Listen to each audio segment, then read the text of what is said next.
Hello everyone. Today we will solve from question number 27 to 30 of exercise 11th B class 8th RS Agarwal math. इससे पहले हम 5-6 video में 1 से लेके 26 तक के सारे क्वेश्चन अपलोड कर चुके हैं। उन सबका लिंक मैं आपको डिस्क्रिप्शन बॉक्स में दे दूंगा। Now question number 27 and the question is a machine is purchased for 62,500 rupees, बल्कि मैं गलत पड़ गया, 6,25,000 rupees. Its value depreciate at the rate of 8% per annum. What will be its value after 2 years। Present value कितनी रखी है machine की वो लिख लो। Present value of machine that is 6,25,000 rupees. Okay, और इसकी डेप्रिसिएट मतलब डिक्रीज होना, कम होना है ना, वो दे रखी है। डेप्रिसिएट रेट दे रखी है 8% पर एनम, वो भी लिख लीजिए आप। Depreciate rate is 8% per annum, और टाइम कितना दे रखा हमें, कितने ईयर्स बाद पूछिए, आफ्टर 2 years बाद उस मशीन की कॉस्ट क्या होगी। तो हमने 11A के बाद आपको एक इंट्रोडक्शन वीडियो बना के अपलोड करा था, उसमें सब बताया था, डेप्रिसिएट वाला फॉर्मूला भी बताया था ना, तो वही फॉर्मूला यूज कर लीजिए। डेप्रिसिएट वैल्यू क्या होती है, या cost of machine after 2 years, कुछ भी लिख सकते हो, तो मैं शॉर्ट में लिख रहा हूं डेप्रिसिएट वैल्यू। डेप्रिसिएट कम होना, डिक्रीज होना। डेप्रिसिएट वैल्यू क्या होती है, P for present value 1 - R, क्योंकि कम हो रही इसलिए माइनस आएगा। R से मतलब rate of depreciate upon 100, same compound interest वाला, प्लस की जगह माइनस आएगा, पावर n क्या नंबर ऑफ ईयर्स। तो यही पूछिए 2 years बाद। P क्या है, प्रेजेंट वैल्यू, सब कुछ दे रखा है, लगा दीजिए, आंसर आ जाएगा। तो डेप्रिसिएट वैल्यू, या आप लिख सकते हो कि कॉस्ट ऑफ मशीन या value of machine after 2 years, जो आपको अच्छा लगे वो आप लिख लीजिए, है ना। तो मैं लिख देता हूं value of machine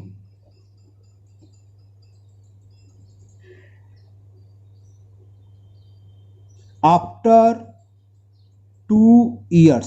P for present value वो कितनी है, 6,25,000 in bracket 1 - rate of depreciate, it is given 8/100 and number of years, यानी कि टाइम्स कितना दे रखा है, 2 years। ओके, तो आप अगर कैंसिल करना चाहें 25 से कैंसिल कर सकते हैं, 4 से 4 2 जा, 25 से तो कैंसिल हो जाएगा, कर दो 4 2 जा, 4 से ये 25 बार कैंसिल। तो ये क्या हो गया, कॉस्ट हो गई 6,25,000, इसमें एलसीएम आएगा 25, तो क्या हो जाएगा 25 - 2 का होल स्क्वायर। ओके ना, तो ये हो गया आपका 6,25,000, 25 में से 2 सब्ट्रैक्ट करेंगे 23/25 का होल स्क्वायर। बस अब तो सॉल्व कर लिए। 6,25,000 इंटू 23 अपॉन में क्या, 25 इंटू 25। 25 इंटू 25 कितना होता है, 625, जानते हो ना। तो 620, चलो 25 से 1 बार, 25 से 25 बार कैंसिल, और 3 0 0 0 0, 25 बन जा 1, तो 23 इंटू 23 इंटू 1000, और 23 इंटू 23 इंटू 1000 करोगे तो ये आंसर आपका आ जाएगा, है ना। तो चलिए करते हैं 23 इंटू 23 कितने बैठते हैं, देखते हैं। 3 3 जा 9, 3 2 जा 6, 2 3 जा 6, 2 2 जा 4, 9 6 6 12, कैरी 1, तो ये हो गई 529। तो 5,29,000 रुपीज, कितने हुई, 5,29,000 rupees is the depreciate cost of machine, या machine value of machine after 2 years, rupees और लिख लीजिए। तो it is the answer of question number 27। Okay, तो आपको अच्छे से समझ में आ गया होगा, ये डेप्रिसिएट के फॉर्मूले लगा के यूज करा है। Now next question number 28। The question number 28 is a scooter is bought at 56,000 its value depreciate at the rate of 10% per annum, what will be its value after 3 years? Okay, तो वैसे ये present value या cost of scooter कुछ भी लिख लो आप। Cost of scooter जो उसने खरीदा वो कितने में खरीदा? 56,000। Cost of scooter is given 56,000। Depreciate rate दे रखी है, रेट ऑफ डेप्रीशिएट या डेप्रीशिएट रेट आप कुछ भी लिख सकते हो, वो दे रखी है 10%, तो वो भी लिख लीजिए। 10 ही है ना, 10 ही है। Depreciate rate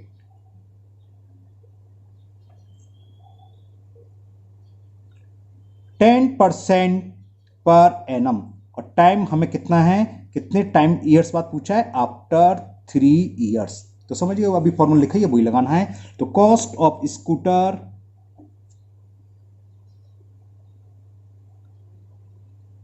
after 3 years equal to वही फॉर्मूला कौन सा? P1 माइनस आर अपॉन 100 की पावर 3 ईयर्स का, तो पावर में 3 आ जाएगा, है ना। एंड वैल्यू पुट कर दो। प्रिंसिपल यानी सॉरी प्रेजेंट वैल्यू कितनी की? 56,000।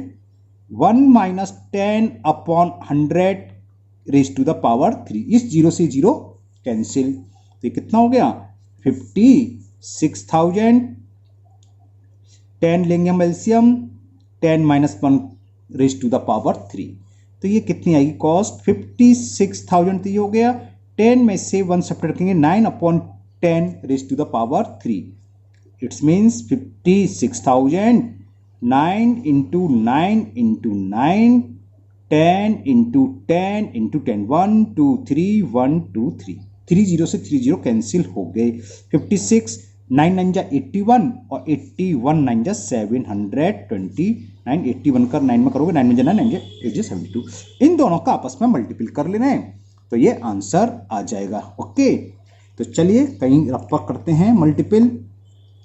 चलिए नीचे कर लेते हैं। 5 6 7 2 9 का 56 में मल्टीपल करना है। 6 9 जा 54, 6 2 जा 12, 17 कैरी 1, 42 और 1, 5 9 जा 45 कैरी 4, 5 6 10 और 4 14 कैरी 1, 5 7 जा 35 1 6। तो ये हुआ 4 12 कैरी 1 8 10 40,824। तो आपकी आ गया cost of scooter after 3 year will be 40,824 rupees. Okay clear, ये तो कुछ नहीं था, कैलकुलेशन करके दिखाई थी। तो बहुत सिंपल सिंपल सवाल है ना। Second last question of this exercise, question number 29। The question 29 is, a car is purchased for 3,48,000. Its value depreciate at 10% per annum during the first year and at 20% per annum during the second year. What will be its value after 2 years? अब इसे अलग अलग साल के लिए अलग अलग depreciate rate दे रखी है। तो आपको ध्यान होगा हमने एक अमाउंट वाला कराया था, प्रिंसिपल मिसलेनियस वाला है ना, कंपाउंड टेस्ट वाला। A equal to P1 plus R1 upon 100 in other bracket 1 plus R2 upon 100 and so on. अगर कम हो रहे हो तो माइनस लगा देते हैं, डेप्रिसिएट वाले माइनस आता है, इंट्रोडक्शन वाली वीडियो में बताया, तो वही फॉर्मूला लग जाएगा। चलिए पहले जो जो दे रखा है वो हम लिख लेते हैं। कॉस्ट ऑफ कार लिख लो आप, यानी कि प्रेजेंट वैल्यू हुई। Cost of car it is given 3,48,000, 3,48,000 rupees. तो depreciate rate for first year, इसमें अलग अलग ईयर के लिए अलग अलग है, तो दोनों लिखनी पड़ेगी। तो इसे लिखेंगे depreciate rate for first year, हमने मान लिया R1 है, ये गिवन है हमें 10% पर एनम। इसी तरह सेकेंड ईयर निकाल लो, डेप्रिसिएट रेट फॉर सेकंड को मैंने लिख लिया, सेकंड ईयर से हमने मान लिया R2 है, और ये गिवन है हमें 20% पर एनम। सेकंड साल उसकी कॉस्ट 20% कम हो रही है, तो हमें कॉस्ट फाइंड करनी है, वैल्यू फाइंड करनी है कार की आफ्टर 2 ईयर। तो value of car after 2 year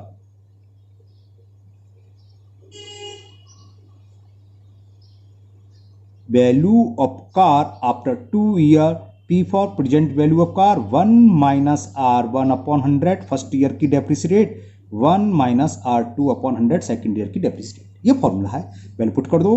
present value यानी कि प्रेजेंट कॉस्ट क्या है, कितने में खरीदी है, 3,48,000 in bracket 1 minus 10 upon 100 in other bracket 1 minus second year के लिए डेप्रिसिएट क्या 20, तो R2 की जगह 20 अपॉन 100, 0 से 0 0 से 0, बाकी नहीं काट रहे। चलो तो ये हो गया 348,000 यानी कि 3,48,000। 10 ले लिया यहाँ एलसीएम, 10 का 1 में मल्टीप्लाई करेंगे 10 माइनस 1, यहाँ भी 10 एलसीएम, 10 बन जाए 10 और माइनस 2, तो ये क्या आएगी 3,48,000। 10 में से 1 सब्ट्रैक्ट करेंगे तो 9/10 और 10 में से 2 गया तो 8/10, 1 2 1 2 2 0 कैंसिल, तो क्या चाहता 3480, 9 8 जा 70, कुछ गलत कर दिया, हाँ ये 0 है ना, चलो काट दें क्या 3480 इंटू 72, इसका मल्टीपल करेंगे तो आंसर आ जाएगा। मल्टीपल यहाँ कर दे रहा हूँ, 348 में हमें मल्टीपल करना है 72 से, करते हैं 2 8 जा 16 कैरी 1, 2 4 जा 8 1 9, 2 3 जा 6, 7 8 जा 56 कैरी 5, 7 4 जा 28 और 5 33 और 7 3 जा 21 और 3 24, 6 9 6 15, 6 9 10, 5 2 5, 2 5 0 5 6 और 0 ये है ना 2 5 0 5 6 0, तो कितनी हो गई, तो value of car after 2 year will be 2,50,000, लिख दो। तो value of car after 2 years will be 2,50,560 rupees. Okay, calculate आप हमेशा ऐसे ही करना, कैलकुलेशन कैलकुलेटर यूज नहीं करना है ना, मैं कई बार बोला है, उससे आपकी कैलकुलेशन खराब हो जाएगी, तो कैलकुलेटर यूज नहीं करना चाहिए। Now last question of this exercise 11B का लास्ट क्वेश्चन है question number 30 and the question is the value of machine depreciate at the rate of 10% per annum, it was purchase 3 year ago, 3 साल पहले पहुंचा जब उसने machine खरीदी। If it's present value is 2,91,600, present value मतलब आज की डेट में दे रखी है, तो चलो लोग प्रेजेंट वैल्यू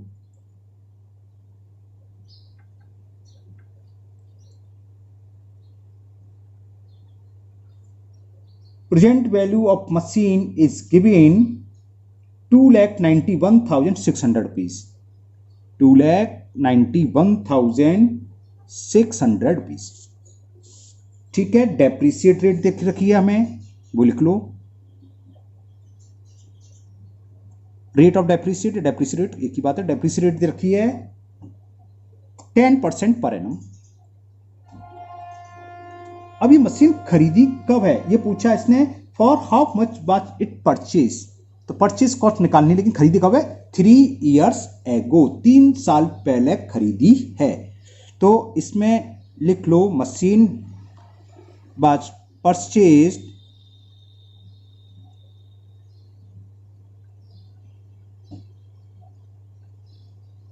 3 years एगो। अब एगो वाले में देखो वही सवाल हो गया, 3 years एगो खरीदी, तो जब हम यहां लिखते हैं कि cost of machine after n year, समझना 3 साल पहले खरीदी हमने, 3 साल पहले की कॉस्ट चाहिए, तो प्रेजेंट वैल्यू आज की समय हो गया। अगर 3 साल पहले की बात करें तो आज वाली कॉस्ट होगी 3 ईयर, तो इसका फॉर्मूला ये होता है, चलो मैं लिख देता हूं, इतना कंफ्यूजन क्या है। Present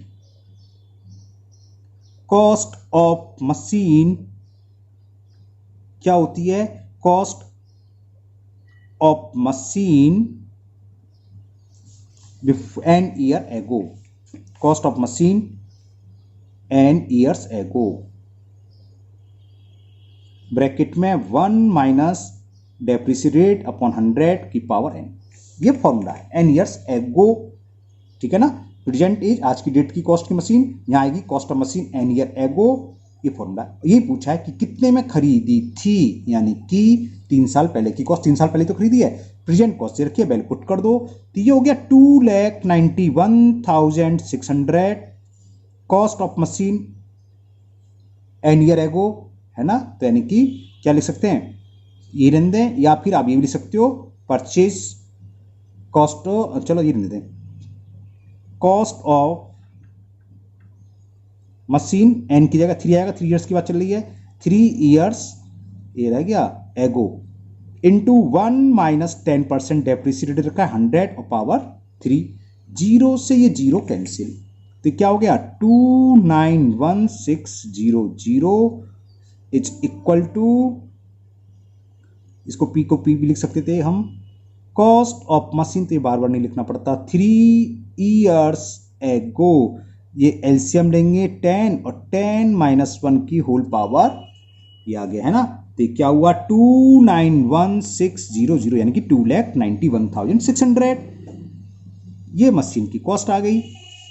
cost of machine 3 years ago, 10 में से बन जाएगा 9 और 9 का क्यूब मतलब लिख दूं डायरेक्ट 9 इंटू 9 इंटू 9 और 10 इंटू 10 इंटू 10, क्रॉस मल्टीपल करेंगे तो कॉस्ट ऑफ मशीन हो जाएगी, इसमें तो जाएगा 10 इंटू 10 और 9 अपॉन 9 अपॉन 9 नीचे आ जाएगा 9 इंटू 9 इंटू 9 सॉरी, तो लिख दो यहाँ पर कॉस्ट, समझ आ गया ना ये क्रॉस मल्टीप्लिकेशन, तो cost of machine before 3 years या 3 ईयर्स एगो, ये होगी 291600 इंटू 10 इंटू 10 इंटू 10, ये रहा, और अपॉन में क्या आएंगे 999 3 टाइम्स। ओके, अब से कैंसिल करते हैं, ध्यान से देखना, 9 से कैंसिल करते हैं, 9 बन जा, 9 से कैंसिल करते हैं, 9 3 जा 27, 2 बचा, 2 का 21, 9 2 जा 18, 3 36, 9 4 जा 36, 2 0 ये, फिर 9 से 9 बन जा, अब 9 से इसको कैंसिल कर रहे हैं, तो यहाँ लिख दे रहा हूँ छोटा छोटा, 9 3 जा 27, 5 बचा, 5 का 54, 9 6 जा 54, 0 0, 9 बन जा, 9 से 400 बार कैंसिल है ना, ओके 9 से 400 बार कैंसिल, ये कितना है 400, तो बस हो गया 400 और 130, ये 400 और 30, 1 2 3 1 2 3 यानी कि 4 लाख। तो मशीन कितने में खरीदी गई, क्या क्वेश्चन था, क्वेश्चन ये पूछा था कि how much was its purchase, तो machine was purchase at 4 lakh rupees. Okay, तो यहाँ छोटा छोटा लिख देता हूं, मैं यहाँ पर लिख देता हूं, तो मशीन वाज परचेज, क्या बात है सारी बॉल पेन आज खत्म होंगी, तो machine was purchase at ₹4 lakh. Okay, तो ये एक्सरसाइज आपकी कंप्लीट हो गई 11th भी, और मुझे उम्मीद है आप लोगों को बहुत अच्छे से ये एक्सरसाइज समझ में आ गई होगी। फिर भी अगर आपका कोई डाउट है तो आप बेझिझक पूछ सकते हैं, आप कमेंट बॉक्स में कमेंट करें, मैं उस क्वेश्चन को अलग से वीडियो बनाकर अपलोड कर दूंगा और वो आपका सॉल्व हो जाएगा, है ना। और अगर आप पहली बार चैनल पर आए हो तो चैनल को सब्सक्राइब करना ना भूलें, साथ ही साथ इस वीडियो को अपने दोस्तों को भी शेयर करें जिससे कि वो इस वीडियो का फायदा उठा सकें। फिर मिलते हैं नेक्स्ट वीडियो में, thank you, have a nice day.